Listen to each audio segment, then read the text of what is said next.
함께 보실 하나님의 말씀은 에스라 9장 1절에서 7절까지의 말씀입니다.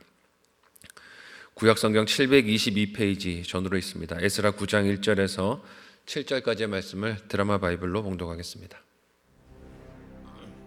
이 일 후에 방백들이 내게 나와 이르되, 이스라엘 백성과 제사장들과 레위 사람들이 이 땅 백성들에게서 떠나지 아니하고 가나안 사람들과 헷 사람들과 브리스 사람들과 여부스 사람들과 암몬 사람들과 모압 사람들과 애굽 사람들과 아모리 사람들의 가증한 일을 행하여 그들의 딸을 맞이하여 아내와 며느리로 삼아 거룩한 자손이 그 지방 사람들과 서로 섞이게 하는데 방백들과 고관들이 이 죄에 더욱 으뜸이 되었다 하는지라.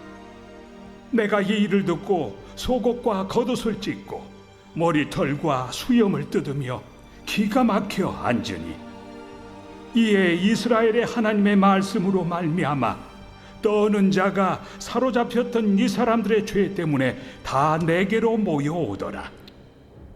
내가 저녁 제사 드릴 때까지 기가 막혀 앉았더니 저녁 제사를 드릴 때에 내가 근심 중에 일어나서 속옷과 겉옷을 찢은 채 무릎을 꿇고 나의 하나님 여호와를 향하여 손을 들고 말하기를, 나의 하나님이여, 내가 부끄럽고 낯이 뜨거워서 감히 나의 하나님을 향하여 얼굴을 들지 못하오니, 이는 우리 죄악이 많아 정수리에 넘치고 우리 허물이 커서 하늘에 미침이니이다. 우리 조상들의 때로부터 오늘까지 우리의 죄가 심하매 우리의 죄악으로 말미암아 우리와 우리 왕들과 우리 제사장들을 여러 나라 왕들의 손에 넘기사 칼에 죽으며 사로잡히며 노략을 당하며 얼굴을 부끄럽게 하심이 오늘날과 같으니이다. 아멘. 함께 읽은 본문의 말씀을 가지고 공동체를 세우는 회개라는 제목으로 같이 말씀 나누고 기도하겠습니다.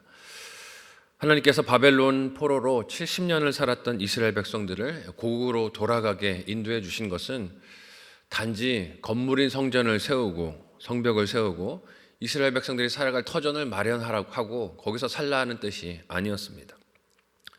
그것이 궁극적인 목적은 아니라는 것이죠. 표면적으로 볼 때는 성전을 세우는 것이 그들이 해야 할 1차적인 일들 같지만 그것이 전부는 아니라는 것입니다.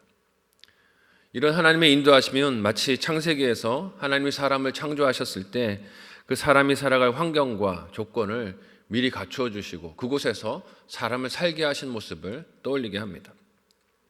이렇게 재건되는 성벽과 성전 안에서 하나님의 뜻대로 살면서 세상 다른 나라들과는 다른 거룩한 나라를 세우는 것이, 그 공동체를 이루는 것이 하나님께서 그들을 돌아가라 명령하신 명령의 목적, 본분일 것입니다.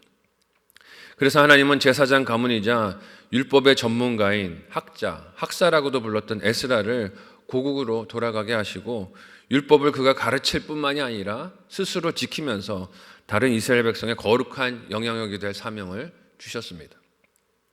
어제까지 본문에서 그렇게 돌아온 이스라엘 백성들이 재건된 성전에서 하나님께 예배를 드리는 장면이 기록되고 있었어요. 그러니 하나님께서 뜻하신 바가 귀환한 백성들의 삶 가운데서 순탄하게 잘 이루어지는 것만 같았습니다. 하지만 오늘 본문은 그렇게 성전에서 드려진 예배 속에 있던 이스라엘 백성들의 삶이 실제는 그렇지 않았음을 보여줍니다. 예배하는 장소에서의 모습과 일상이 달랐다는 것이죠. 에스라는 어떤 백성들의 형편을 오늘 본문에서 듣게 됩니까? 함께 오늘 본문의 1절에서 2절까지의 내용을 같이 한 목소리로 읽어보도록 하겠습니다. 같이 읽습니다. 시작.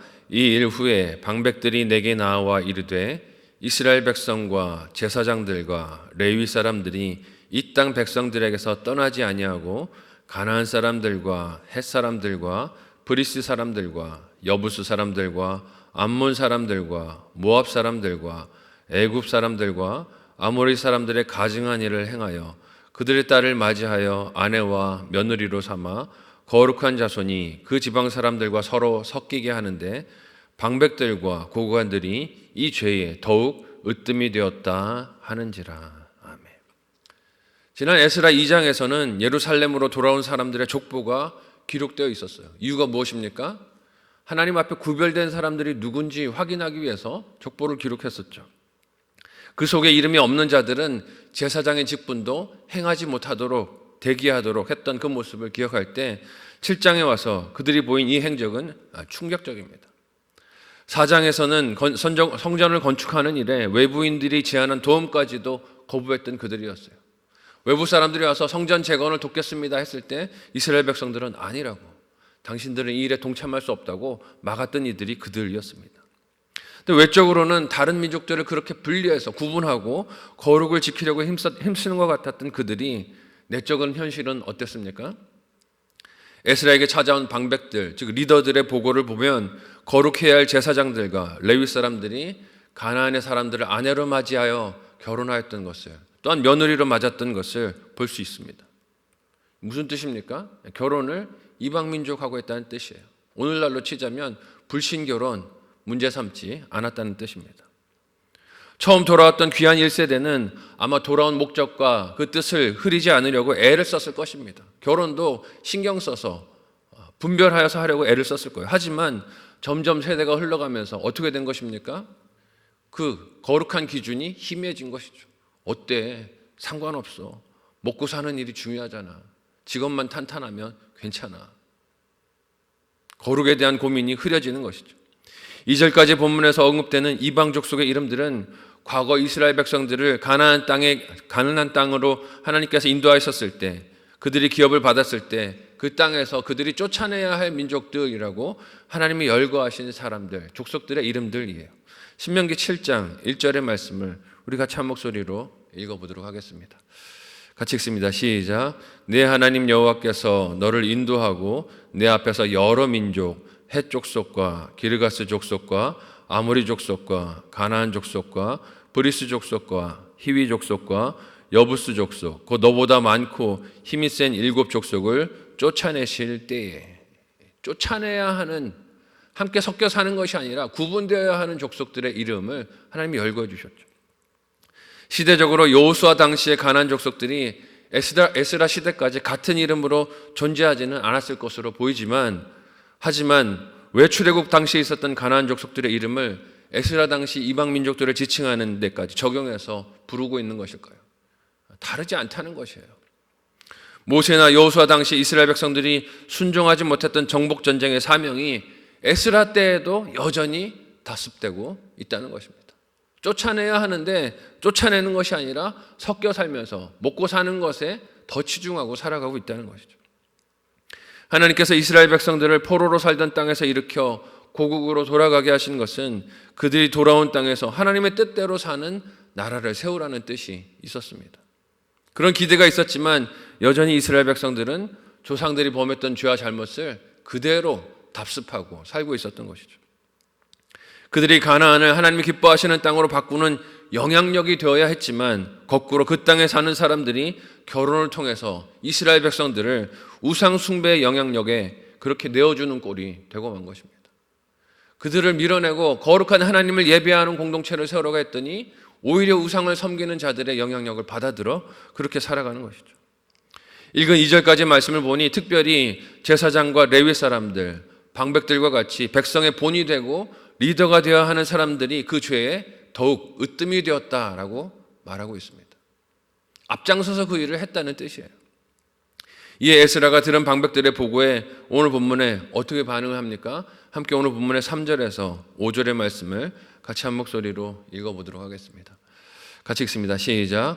내가 이 일을 듣고 속옷과 겉옷을 찢고 머리털과 수염을 뜯으며 기가 막혀 앉으니 이에 이스라엘의 하나님의 말씀으로 말미암아 떠는 자가 사로잡혔던 이 사람들의 죄 때문에 다 내게로 모여오더라. 내가 저녁 제사 드릴 때까지 기가 막혀 앉았더니 저녁 제사를 드릴 때 내가 근심 중에 일어나서 속옷과 겉옷을 찢은 채 무릎을 꿇고 나의 하나님 여호와를 향하여 손을 들고. 아멘. 백성의 지도자들에게 이방 사람들과 결혼하여 섞여 사는 것이 아무렇지도 않았던 이스라엘 백성들의 영적 현주소를 들어 알게 된 에스라는 어떻게 합니까? 자신의 속옷과 겉옷을 하나님 앞에서 찢습니다. 그리고 자신의 머리털과 수염까지도 뜯어요. 이는 수치스러운 일을 당한 사람이 그 비참한 마음을 하나님 앞에 표현하는 행동이었습니다. 보통은 겉옷만 찢었는데 에스라는 무엇까지 찢습니까? 자신의 속옷까지 하나님 앞에서 찢습니다. 이는 에스라의 마음이 이 죄를 듣고 얼마나 비통했는가 하는 것을 하나님 앞에 드러내는 행동이라 할 수 있어요. 이런 에스라의 행동이 이방 여인들을 아무 생각 없이 며느리로 맞았던, 아내로 맞았던 이스라엘 백성들 눈에는 어떻게 비쳤을까요? 충격적으로 비춰지지 않았을까요? 그들은 자신들이 행한 일이 그리 큰 죄라고 생각하지 않았을 겁니다. 다 그러고 살잖아. 먹고 살기 위해서 그 정도는 아무것도 아니잖아 라고 생각하며 크게 문제로 생각하지 않았을 거예요. 고국으로 돌아와서 경제적으로 힘든 상황 속에서 살면서 그들의 필요에 맞춰서 결혼과 가정을 이루는 것이 그럴 수도 있는 일이라고 그들은 여겼을 것입니다. 하지만 에스라는 무엇을 보여줍니까? 그게 그렇지 않다는 걸 보여줘요. 그가 입은 모든 옷을 찢고 몸의 털을 뜯으면서 무릎을 꿇은 채 하나님을 향해 손을 들고 저녁 제사가 드려지는 때가 되도록 앉아 있었습니다. 그리고 저녁 예배를 드리는 때가 되자 하나님께 무엇을 아뢰입니까? 함께 오늘 본문의 6절에서 마지막 7절을 같이 한 목소리로 읽어보도록 하겠습니다. 같이 읽습니다. 시작. 말하기를 나의 하나님이여 내가 부끄럽고 낯이 뜨거워서 감히 나의 하나님을 향하여 얼굴을 들지 못하오니 이는 우리 죄악이 많아 정수리에 넘치고 우리 허물이 커서 하늘에 미침이니이다. 우리 조상들의 때로부터 오늘까지 우리의 죄가 심하매 우리의 죄악으로 말미암아 우리와 우리 왕들과 우리 제사장들을 여러 나라 왕들의 손에 넘기사 칼에 죽으며 사로잡히며 노략을 당하며 얼굴을 부끄럽게 하심이 오늘날과 같으니이다. 아멘. 에스라가 지금 하나님께 이 기도를 할 때 에스라 곁에 그 행동을 보려고 찾아온 이들이 있었습니다. 에스라는 그들이 들을 수 있도록 하나님께 기도를 드리고 있어요. 근데 그 내용이 무엇입니까? 백성들을 하나님께 고발하고 비난하는 것이 아니에요. 하나님, 이 인간들이 이렇게 잘못됐습니다.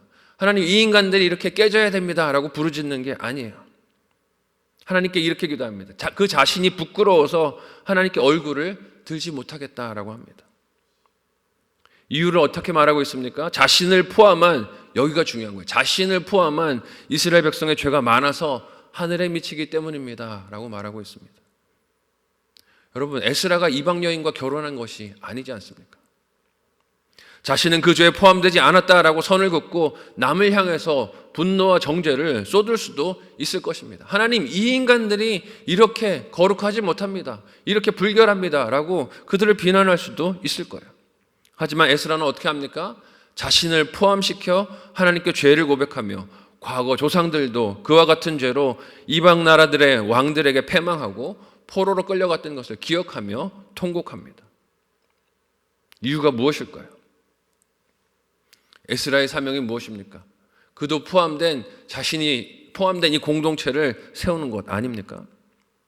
잘못을 깨달아 아는 것이 그 과정에서 필요하겠지만 공동체를 세우는 것은 죄를 파헤쳐서 고발하는 것으로 되는 것이 아니라는 것이죠. 사람들이 자신의 잘못과 죄를 어떤 때에 제대로 직면하고 바라봅니까? 비판과 책망을 당할 때 오히려 반발하면서 상대의 잘못을 지적하려 들 때가 많습니다.